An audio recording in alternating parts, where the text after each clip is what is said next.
এটা পকী ঘৰৰ সপোন পূৰণ হ'ল কুৰপান আলীৰ। বকুত মুখ্যমন্ত্ৰীক এটা পকী ঘৰৰ আহ্বান জনাইছিল আলীয়ে। বিশেষভাৱে সক্ষম কুৰপানক এটা ঘৰৰ আশ্বাস দিছিল মুখ্যমন্ত্ৰীয়ে।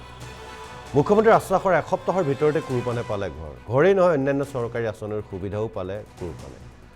আৰু বিজেপিৰ জিলা কাৰ্যকৰ্তাৰ উপস্থিতিত শুভাৰম্ভ হৈছে এতিয়া গৃহ নিৰ্মাণৰ কাম। কুৰপান আলীৰ বাবে এয়া এক অনন্য প্ৰাপ্তি। মুখ্যমন্ত্ৰীক তেওঁ আহ্বান জনাইছিল আৰু কথামতে মুখ্যমন্ত্ৰীয়ে সেই ব্যৱস্থা কৰি দিলে আৰু এতিয়া চৰকাৰী ঘৰ পাবলৈ সক্ষম হয় কুৰপান আলী নামৰ লোকজনে।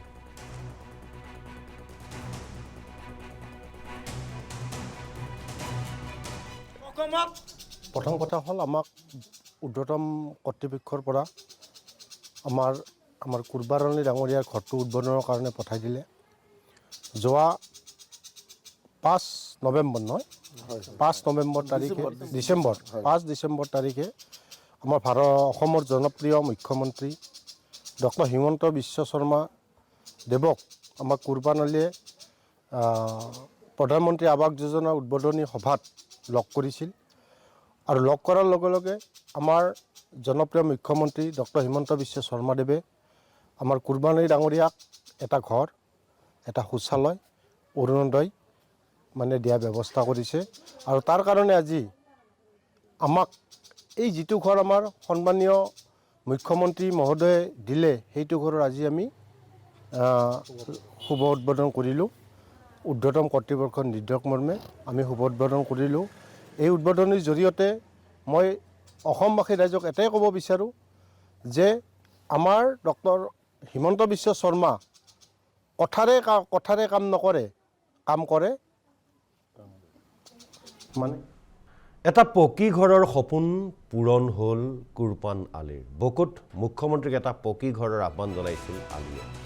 বিশেষভাৱে সক্ষম কুৰপানক এটা ঘৰৰ আশ্বাস দিছিল মুখ্যমন্ত্ৰীয়ে। মুখ্যমন্ত্ৰীৰ আশ্বাসৰ এসপ্তাহৰ ভিতৰতে কুৰপানে পালে ঘৰেই নহয় অন্যান্য চৰকাৰী আঁচনিৰ সুবিধাও পালে কুৰপানে। আৰু বিজেপিৰ জিলা কাৰ্যকৰ্তাৰ উপস্থিতিত শুভাৰম্ভ হৈছে এতিয়া গৃহ নিৰ্মাণৰ কাম। কুৰপান আলীৰ বাবে এয়া এক অনন্য প্ৰাপ্তি। মুখ্যমন্ত্ৰীক তেওঁ আহ্বান জনাইছিল আৰু কথামতে মুখ্যমন্ত্ৰীয়ে সেই ব্যৱস্থা কৰি দিলে আৰু এতিয়া চৰকাৰী ঘৰ পাবলৈ সক্ষম হয় কুৰপান আলী নামৰ লোকজনে।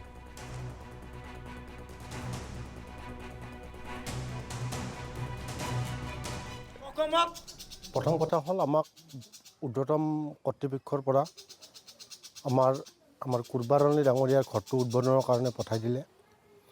যোৱা 5 নৱেম্বৰ নহয় 5 নৱেম্বৰ তাৰিখে 5 ডিচেম্বৰ তাৰিখে আমাৰ অসমৰ জনপ্ৰিয় মুখ্যমন্ত্ৰী ডক্টৰ হিমন্ত বিশ্ব শৰ্মা দেৱক আমাৰ কুৰপান আলীয়ে প্ৰধানমন্ত্ৰী আৱাস যোজনা উদ্বোধনী সভাত লগ কৰিছিল। আৰু লগ কৰাৰ লগে লগে আমাৰ জনপ্ৰিয় মুখ্যমন্ত্ৰী ডক্টৰ হিমন্ত বিশ্ব শৰ্মাদেৱে আমাৰ কুৰপান আলী ডাঙৰীয়াক এটা ঘৰ, এটা শৌচালয়, অৰুণোদয় দিয়া ব্যৱস্থা কৰিছে। আৰু তাৰ কাৰণে আজি আমাক এই যিটো ঘৰ আমাৰ সন্মানীয় মুখ্যমন্ত্ৰী মহোদয়ে দিলে, সেইটো ঘৰৰ আজি আমি শুভ উদ্বোধন কৰিলোঁ। ঊৰ্ধ্বতম কৰ্তৃপক্ষৰ নিৰ্দেশ মৰ্মে আমি শুভ উদ্বোধন কৰিলোঁ।